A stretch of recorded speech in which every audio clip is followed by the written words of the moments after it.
तो आज हम एक काफी इंपॉर्टेंट टॉपिक के बारे में देखेंगे जिसका नाम है एक्वायर्ड इम्यूनो डेफिशिएंसी सिंड्रोम या फिर हम जिसे कहते हैं एड्स।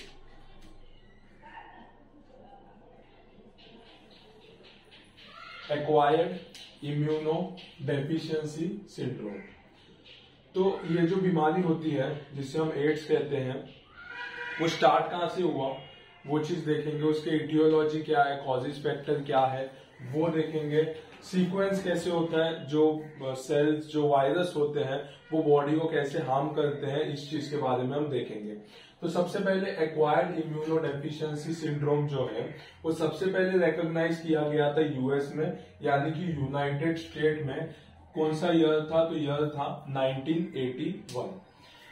अगर हम सेंसिस के साथ देखें तो 2013 में जो इन्वेस्टिगेशन या फिर सेंसेक्स आए थे उसके हिसाब से पता चला था कि 35 मिलियन लोग जो है वो HIV से क्या बोलते संक्रमित हुए थे, यानी कि 35 मिलियन पीपल्स को HIV या फिर एड्स हुआ था। 2013 में स्टडी किया था, उसके हिसाब से पता चला था।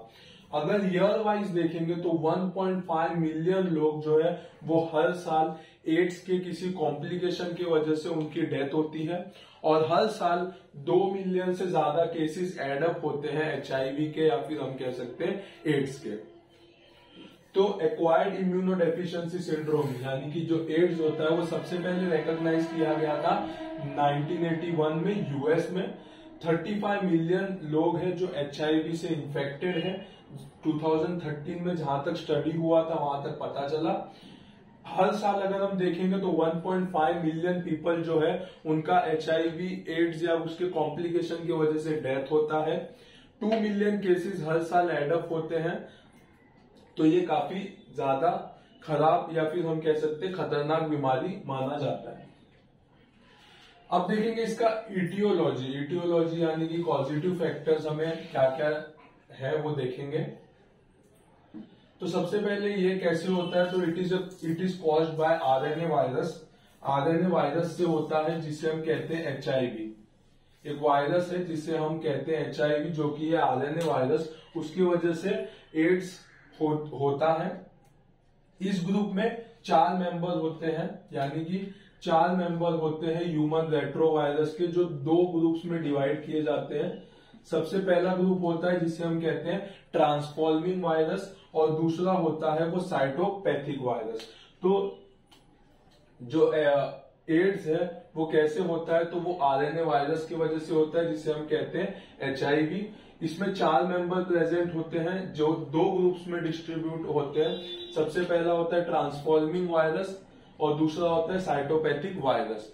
तो ट्रांसफॉर्मिंग वायरस में क्या आता है, तो ट्रांसफॉर्मिंग वायरस में आता है HTLV1 यानी कि human T cell leukaemia lymphocyte lymphoma virus 1 और HTLV2, ये 2 चीज आते हैं ट्रांसफॉर्मिंग वायरस में। और साइटोपैथिक वायरस में आता है HIV1 एंड HIV2। तो HIV1 जो है वो सबसे ज्यादा हमें यूएस में देखने मिलते हैं और HIV2 जो है वो वेस्टर्न कंट्रीज में, वो वेस्ट अफ्रीका में और कुछ पार्ट्स इंडिया में ये चीज हमें देखने मिलता है जो कि है HIV2।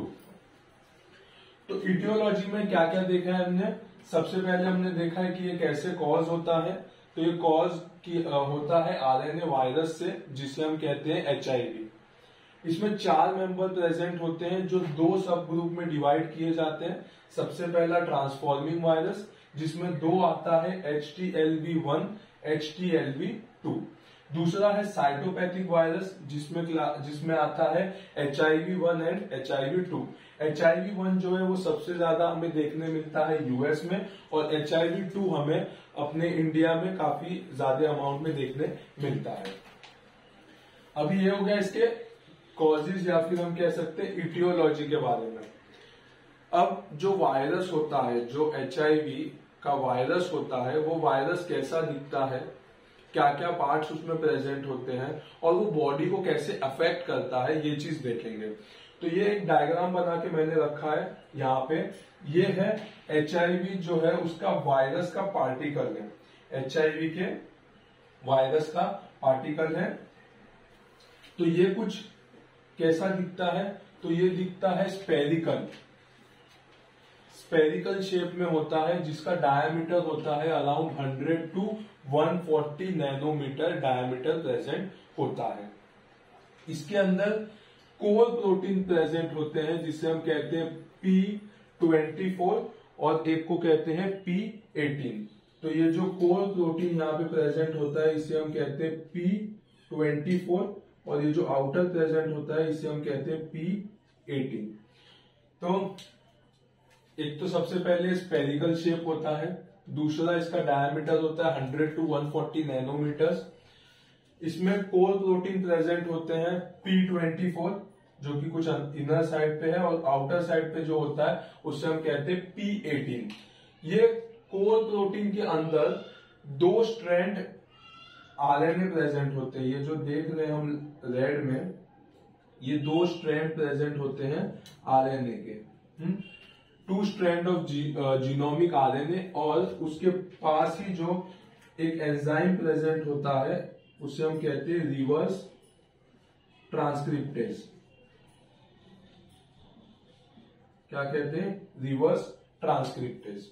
और ये कोर जो है, या फिर हम कह सकते हैं जो प्रोटीन है, वो बाहर कोर कवर किया जाता है double layer of lipid membrane से। तो 2 लेयर प्रेजेंट होता है लिपिड मेम्ब्रेन का, जो कि प्रोटीन्स के बाहर कवर किया जाता है। इसमें 2 एनवलप ग्लाइकोप्रोटीन का प्रेजेंट होता है, ग्लाइकोप्रोटीन का 2 एनवलप प्रेजेंट होता है, जिसे हम कहते हैं GP120 और GP41। तो ये जो आउटर लेयर है ये, इसे हम कहेंगे GP120, और ये जो स्टैंड होता है इसे हम कहेंगे GP41। तो ये 2 ग्लाइकोप्रोटीन प्रेजेंट होते हैं, GP120 और GP41। तो जो HIV का जो वायरस होता है वो कैसा दिखता है? तो सबसे पहले वो स्पेरिकल होता है, और उसका जो डायमीटर होता है वो होता है 100 to 140 नैनोमीटर डायमीटर।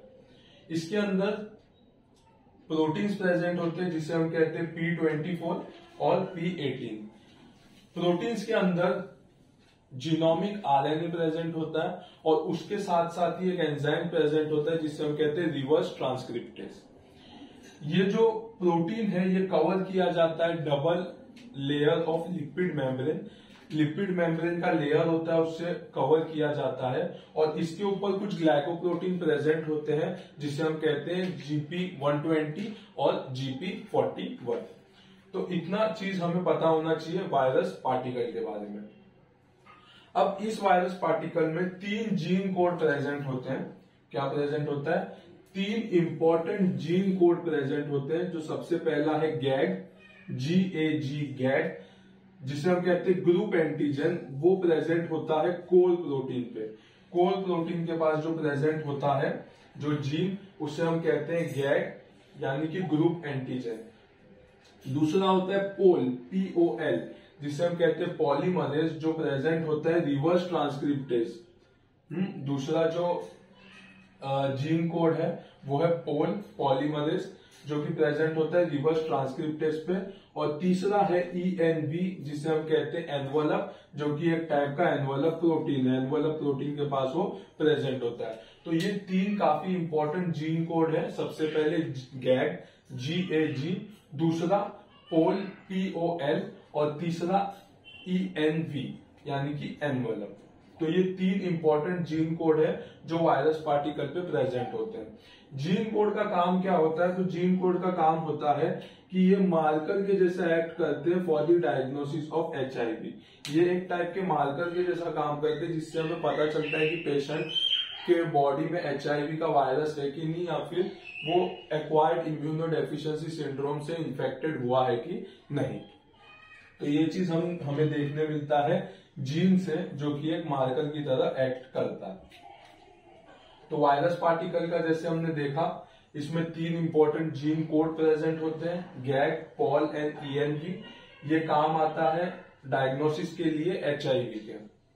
अभी ये सब तो चीजें हमने देख लिया, वायरस का पार्टिकल कैसा होता है, लेकिन ये बॉडी के अंदर आता कैसा है, बॉडी में ये अफेक्ट कैसे करता है, मेनली कहां पे इफेक्ट करता है। तो सबसे पहला कि एचआईवी वायरस जो होता है वो सबसे पहला आके इम्यूनिटी को अफेक्ट करता है और इम्यून सिस्टम को कंप्रेस कर देता है, इम्यून सिस्टम को एकदम से कंप्रेस कर देता है और काफी ज्यादा कॉम्प्लिकेशंस आने स्टार्ट हो जाते हैं। तो सबसे ज्यादा ये अटैक करता है इम्यूनिटी को, जो एचआईवी वायरस जो होता है वो इम्यूनिटी को अटैक करता है।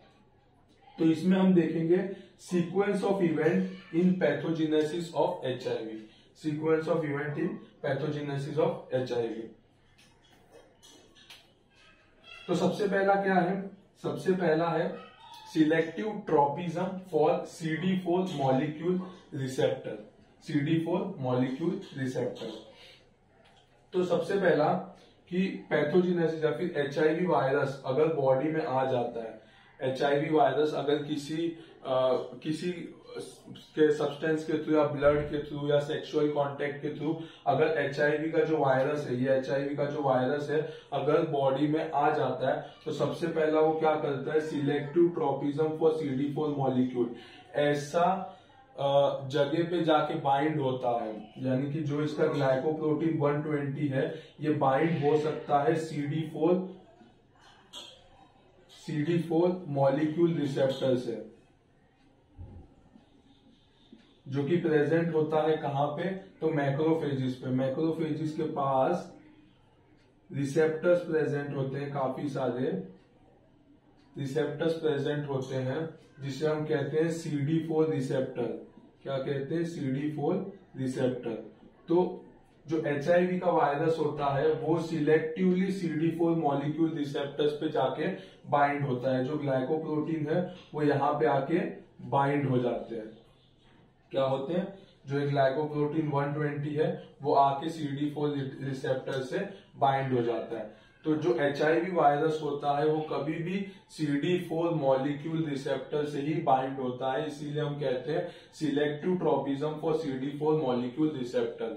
यानी कि बॉडी में जो मैक्रोफेजिस होते हैं मोस्ट प्रोबेबली उसके ऊपर जो CD4 रिसेप्टर्स होते हैं वहां पे जाके एचआईवी का वायरस बाइंड हो जाता है।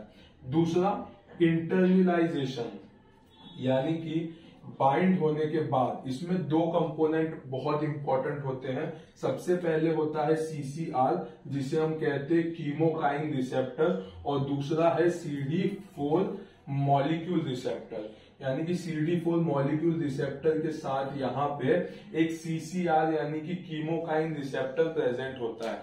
अगर ये दो रिसेप्टर्स प्रेजेंट होते हैं तो वहां पे जाके ग्लाइकोप्रोटीन 120 है वो जाके फिक्स हो जाएगा, और उसके वजह से क्या होगा कि एचआईवी वायरस जो होते हैं उसको एंट्री मिल जाएगा कहां पे, मैक्रोफेजिस में। कहां पे एंट्री मिल जाएगा, तो मैक्रोफेजिस जो सेल है वहां पे उसे एंट्री मिल जाएगा।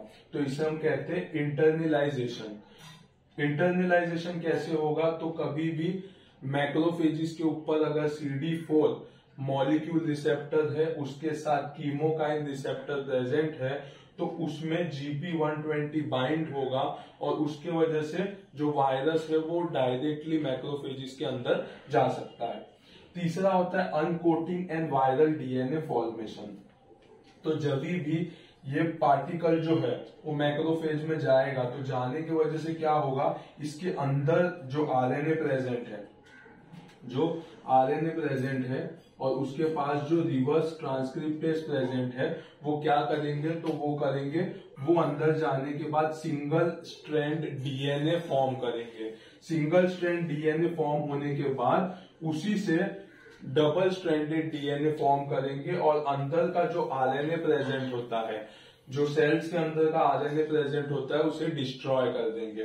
तो उसे कहते हैं uncoating and viral DNA formation. तो ये जाके क्या करेंगे, जो RNA प्रेजेंट होते हैं वो जाके सिंगल स्ट्रैंडेड DNA फॉर्म करेंगे। सिंगल स्ट्रैंडेड DNA को रेप्लिकेट करके डबल स्ट्रैंडेड DNA फॉर्मेशन होगा, और वो जो पुराने RNAs होंगे उसे डिस्ट्रॉय कर देंगे। चौथा है वायरल इंटीग्रेशन।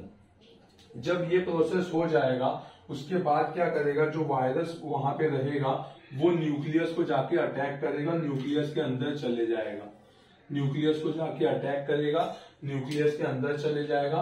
फिर वायरल रेप्लिकेशन स्टार्ट होगा। जो वायरस होगा वो अपने आप को रेप्लिकेट करना चालू करेगा। कैसे करेगा? तो by the release of cytokinins. तो काफी सारे साइटोकाइनिन्स होते हैं बॉडी में, तो साइटोकाइनिन्स को रिलीज करते हुए वो क्या करेगा? रेप्लिकेशन का प्रोसेस है वो कैरी फॉरवर्ड करेगा। इसके बाद 6th जो आएगा वो latent period and immune attack. कुछ टाइम लगता है, वायरस जो होता है उसे रेप्लिकेट होने को बहुत टाइम लग जाते हैं, 2 साल 3 साल 7 साल तक भी लग सकता है। तब तक वो बॉडी में ही प्रेजेंट होता है असिम्प्टोमेटिकली माइल्ड सिम्टम्स लेके, और धीरे धीरे वो इम्यून सिस्टम को अटैक करता है। उसके बाद CD4 टी सेल्स डिस्ट्रक्शन। तो इम्यूनिटी को अटैक करने के लिए वो सबसे पहला क्या करता है? CD4 टी सेल्स जो है उसे डिस्ट्रॉय करता है बाय एपोप्टोसिस। एपोप्टोसिस प्रोसेस से क्या करता है? वो CD4 टी सेल्स को डिस्ट्रॉय करता है। उसके बाद वायरल डिसेमिनेशन होता है, यानी कि ब्लड में वायरस का अमाउंट काफी ज्यादा बढ़ जाता है। वायरस का अमाउंट बढ़ने की वजह से वो लिम्फोइड टिश्यू में एंट्री कर पाता है। वायरस जो है वो लिम्फोइड टिश्यू में एंट्री कर पाता है और हमें लिम्फेडेनोपैथी देखने को मिलता है। तो वायरल डिसेमिनेशन होता है, यानी कि वायरस का अमाउंट जो है वो ब्लड में बढ़ जाता है। वायरस ब्लड में बढ़ने की वजह से वो क्या करता है? लिम्फोइड टिश्यू में एंट्री करते हैं और वहां पे जनरलाइज्ड लिम्फेडेनोपैथी डेवलप होता है। उसके बाद HIV का इन्फेक्शन इम्यून सिस्टम को अटैक करता है, यानी कि मोनोसाइट मैक्रोफेजिस को अटैक करता है, और वो क्या बनता है? वो बनता है रिजर्वायर फॉर HIV। वहां पे जो HIV के वायरस होते हैं वो रेस्ट करते हैं और रिजर्वायर होते हैं। और लास्ट में HIV infection to nervous system. Most probably 75 to 90% cases में हमें क्या देखने मिलता है कि HIV का जो वायरस है वो इन्फेक्ट करता है नर्वस सिस्टम को, और वो वहां पे इन्फेक्ट करता है माइक्रोग्लियल सेल्स, एस्ट्रोसाइट्स, ओलिगोडेंड्रोसाइट्स को। तो ये जो सेल्स होते हैं माइक्रोग्लियल सेल्स, एस्ट्रोसाइट्स और ओलिगोडेंड्रोसाइट, इनको जाके वो अटैक करता है। तो सीक्वेंस इवेंट का कैसा होता है? तो सबसे पहले HIV वायरस बॉडी में आने के बाद वो सिलेक्टिवली वहां पे ही जाता है जहां पे CD4 मॉलिक्यूल रिसेप्टर प्रेजेंट हो। इंटरनलाइजेशन के लिए क्या होता है? तो CD4 मॉलिक्यूल रिसेप्टर्स के साथ साथ कीमोकाइन रिसेप्टर्स प्रेजेंट होना जरूरी है। ये 2 रिसेप्टर्स अगर प्रेजेंट होते हैं तो HIV वायरस जो है वो इम्यून सेल्स या फिर हम कह सकते हैं मैक्रोफेजिस के अंदर उसे एंट्री मिल जाती है। अंदर एंट्री मिलने के बाद क्या होता है? अनकोटिंग होता है, और जो वायरस में जो RNA प्रेजेंट होता है वो DNA फॉर्म करता है, single strand DNA। Single stranded DNA से वो डबल स्ट्रैंडेड DNA फॉर्म करता है और जो पुराना RNA होता है उसे डिस्ट्रॉय करता है। उसके बाद वो क्या करेगा? तो वो चले जाएगा न्यूक्लियस के पास, जहां पे होता है वायरल इंटीग्रेशन होता है। तो वो न्यूक्लियस में जाके न्यूक्लियस को डिस्ट्रॉय करने लगता है। डिस्ट्रॉय करने के बाद क्या होता है? तो रेप्लिकेट करता है। जो वायरस है वो मैक्रोफेज के अंदर रेप्लिकेट करता है और ब्लड में रिलीज किया जाता है with the help of cytokinins. ये प्रोसेस काफी टाइम तक चलने लगता है, जिससे वो धीरे धीरे इम्यून सिस्टम को अटैक करता है। इम्यून सिस्टम को अटैक करने के लिए वो मोस्ट प्रोबेबली CD4 सेल्स को मारते रहता है, किल करता है by the process called as apoptosis. उसके बाद जैसे ही CD4 सेल्स का काउंट कम हो गया या HIV वायरस का काउंट बढ़ गया, तो वो वायरेमिया फॉर्म करता है, यानी कि ब्लड में HIV का वायरस का अमाउंट बढ़ जाता है, जिसकी वजह से वो वायरस लिम्फोइड टिश्यू में एंट्री कर लेता है, यानी कि लिम्फोइड टिश्यू में जाना स्टार्ट करता है और हमें जनरलाइज्ड लिम्फेडेनोपैथी देखने को मिलता है। लिम्फेडेनोपैथी देखने को मिलता है तो वायरस क्या करता है? लिम्फोइड टिश्यू में प्रेजेंट होता है। उसी तरह से मैक्रोफेज मोनोसाइट्स में HIV क्या होता है? HIV virus as a reservoir या फिर स्टोर होने लगता है काफी टाइम के लिए, और मोस्ट प्रोबेबली 75 to 90% केसेस में ऐसा होता है कि HIV का इन्फेक्शन है वो नर्वस सिस्टम को हार्म करता है, यानी कि वहां पे जो माइक्रोग्लियल सेल, एस्ट्रोसाइट्स और ओलिगोडेंड्रोसाइट्स प्रेजेंट होते हैं उसे वो किल करता है या अफेक्ट करता है।